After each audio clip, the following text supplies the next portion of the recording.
শুধুমাত্র ৩৫ কিলোমিটার লম্বা মাকড়ি আইল্যান্ডকে দুনিয়ার সবথেকে সুন্দর দ্বীপের মধ্যে একটি মানা হয়।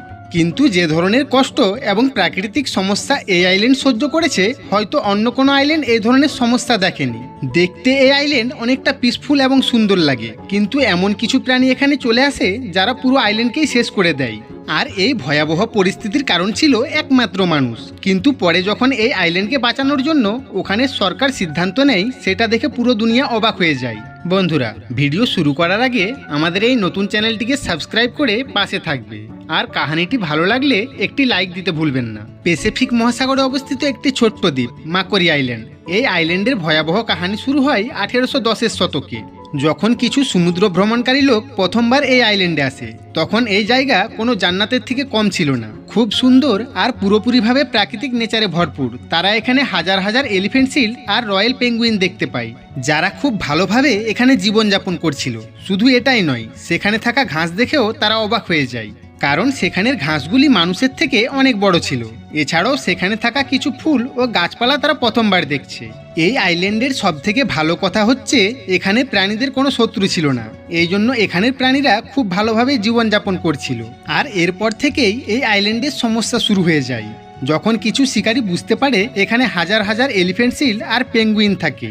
তখন শিকারীরা প্রথমবার এই আইল্যান্ডে যায়। তারা আইল্যান্ডের প্রাণীদেরকে মেরে নিয়ে যাওয়ার জন্য একটি বড় নৌকা সঙ্গে নিয়ে আসে, কিন্তু তাদের অজান্তেই নৌকার মধ্যে কয়েকটি ছোট ইঁদুর সেখানে চলে আসে। শুরুতে এই ইঁদুরগুলিকে কেউ গুরুত্ব দেয়নি, কারণ তারা অনেক চুপচাপভাবে এসে এই দ্বীপে বসবাস করতে শুরু করে। কিন্তু আসল ভয়াবহ ঘটনা তখন জানতে পারে যখন এদের বাচ্চা দেওয়ার ক্ষমতা সবার সামনে আসে। সাধারণভাবে একটি মহিলা ইঁদুর একবারে 12 থেকে 20টি বাচ্চা জন্ম দিতে পারে, আর এদের গর্ভবতী হয়ে বাচ্চা দিতে 19 থেকে 21 দিন সময় লাগে। আর অবাক করা বিষয় হচ্ছে, এদের বাচ্চা 3 থেকে 4 সপ্তাহের মধ্যে বড় হয়ে যায়, আর তারাও বাচ্চা দিতে শুরু করে। এর মানে একজন মহিলা ইঁদুর 6 মাসে নিজের বংশের 500 থেকে 1000 ইঁদুর জন্ম দিতে পারে। এখন আপনারাই চিন্তা করো, যদি একটি ইঁদুর এতটা ক্ষতি করতে পারে, তাহলে সেই জাহাজ থেকে আসা সমস্ত ইঁদুর মিশে এই মাকড়ি আইল্যান্ডকে একদিক দিয়ে ইঁদুরের আইল্যান্ড তৈরি করে দিয়েছে। দ্বীপে এই ইঁদুরকে আটকানোর মতো অন্য কোনো প্রাণী ছিল না। এই জন্য ইঁদুর কোনো কিছুকে ভয় না করে পুরো আইল্যান্ডে ছড়িয়ে পড়ে। তারপর সেখানের পাখিদের ডিম, তাদের বাচ্চা, গাছপালা, ফুল ফল যা কিছু দেখতে পায় সব খেতে শুরু করে। আস্তে আস্তে এই সুন্দর দ্বীপটিকে শেষ করে দিয়েছে। যখন সমুদ্রের শিকারী চারিদিকে ইঁদুর দেখতে পায়, তখন তারা চিন্তা করে এই ইঁদুরগুলিকে যা হোক করে মারতে হবে। এই জন্য তারা সবাই অনেক চিন্তা করে কতগুলি বিড়াল এনে এই দ্বীপে ছেড়ে দেয়, যাতে বিড়ালগুলি ইঁদুরগুলিকে মেরে তাদের সংখ্যা কমাতে পারে। কিন্তু এখান থেকেই মাকড়ি আইল্যান্ডের 2 নম্বর বিনাশ শুরু হয়ে যায়। শিকারীরা ভেবেছিল বিড়াল সমস্ত ইঁদুরকে খেয়ে ফেলবে আর সমস্যা শেষ হয়ে যাবে, কিন্তু হয় এর বিপরীত। বিড়ালগুলি ইঁদুর মারার বদলে সমুদ্রের পাখিদের মেরে খেতে শুরু করে, কারণ তাদের ইঁদুর মারার থেকে পাখিদের মেরে খাওয়া অনেক সহজ ছিল। আস্তে আস্তে এই বিড়ালগুলি সমুদ্রের সমস্ত পাখিদের মারতে শুরু করে। পরিস্থিতি এতটাই গম্ভীর হয়ে গিয়েছিল, এক অনুমানে জানা যায় এই কয়েকটি বিড়াল প্রতি বছর 60,000 পাখিদের মেরে খেয়ে নেয়। এই জন্য এই আইল্যান্ডের অবস্থা খুব খারাপ হয়ে যায়, বিশেষ করে প্যারাকিট নামের এই পাখিটি, যেটা এখানে কখনো খুব আনন্দে বসবাস করত। তারা পুরোপুরিভাবে শেষ হয়ে যায়। একদিকে এই বিড়ালগুলি অত্যাচার শুরু করেছে, অন্যদিকে ইঁদুরকে আটকানোর মতো কেউ ছিল না। এই জন্য ইঁদুরের সংখ্যা এত বেশি হয়ে যায় যে তারা বিড়ালকেও আর ভয় পায় না। এখন মাকড়ি আইল্যান্ডে শুধু ইঁদুর আর বিড়ালের রাজ চলছিল। আর এখান থেকেই এই আইল্যান্ডের 3 নম্বর বিপদ শুরু হয়ে যায় নতুন রূপে। সমুদ্রে অনেক দূরে যাওয়া জাহাজগুলি তাদের সঙ্গে খরগোশ নিয়ে যায়, কারণ কোনো দুর্ঘটনা ঘটে গেলে রাস্তায় যেন তারা খরগোশগুলিকে খেতে পারে। ঠিক এই রকম একটি দুর্ঘটনা আইল্যান্ডের সামনে ঘটে, আর জাহাজে থাকা সমস্ত খরগোশ এই দ্বীপে চলে আসে। তারপর থেকেই এই দ্বীপের সুন্দরতা দ্রুততার সঙ্গে শেষ হতে শুরু করে। এই খরগোশগুলি আইল্যান্ডে থাকা ছোট ছোট ঘাস, ফুল ফল সব খেয়ে নেয়।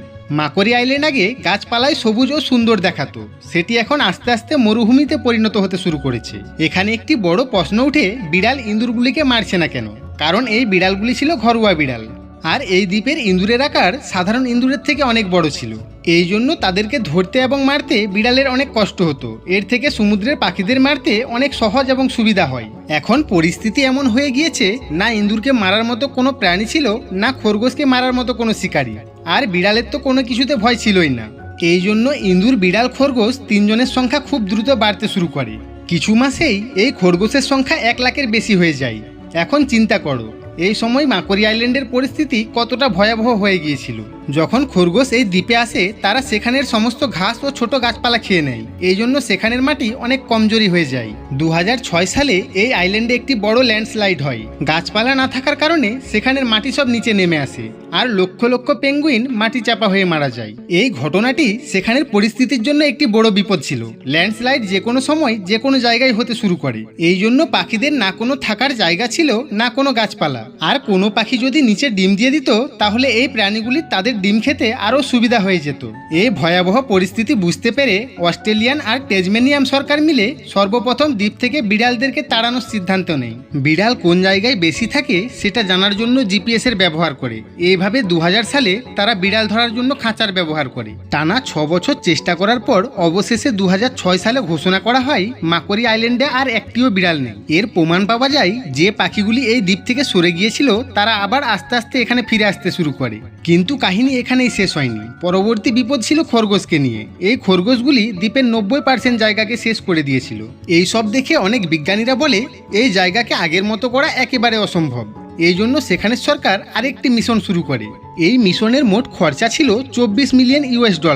এই মিশনের মূল উদ্দেশ্য ছিল সেখানে সমস্ত ইঁদুর ও খরগোশকে মেরে দ্বীপকে আগের মতো তৈরি করা। মিশনকে পরিপূর্ণ করার জন্য সেখানের বিজ্ঞানীরা একটি স্পেশাল বায়োলজিক্যাল ওয়েপন ব্যবহার করে, যার নাম ছিল হেমোরেজিক ডিজিজ ভাইরাস। খরগোশ গাজর খেতে অনেক ভালোবাসত, এই জন্য গাজরে ভাইরাস লাগিয়ে পুরো দ্বীপে ছড়িয়ে দেওয়া হয়। আর যখন তারা এই গাজর খেতে শুরু করে তখন আস্তে আস্তে সব খরগোশ মরতে শুরু করে। এই ভাইরাস থেকে প্রায় 70% খরগোশ মারা যায়। কিন্তু এখনও সমস্যা ছিল বাকি বেঁচে থাকা খরগোশ আর ইঁদুর নিয়ে। এবার এই দুজনকেই শেষ করার জন্য বিজ্ঞানীরা আরেকটি বড় প্ল্যান তৈরি করে। তারা চিন্তা করে এদেরকে যদি শীতকালে মারা হয় তাহলে পাখিদের কোনো ক্ষতি হবে না, কারণ শীতকালে পাখিরা এই দ্বীপ ছেড়ে অন্য জায়গায় চলে যায়। যদি অন্য কোনো সময় এটা করে তাহলে বিষ খাওয়া ইঁদুর এবং খরগোশকে খেয়ে পাখিরাও মারা যাবে। এই জন্য অনেক চিন্তা ভাবনা করে শীতকালে এই মিশনকে শুরু করার সিদ্ধান্ত নেয়। এই মিশনের জন্য 300 টন বিষ মাখানো খাবার উড়োজাহাজের সাহায্যে পুরো মাকোরি আইল্যান্ডে ছড়িয়ে দেওয়া হয়। আর এটি সফলও খুব ভালোভাবে হয়। কয়েক কোটি ইঁদুর আর বাকি বেঁচে থাকা খরগোশ সব মারা যায়।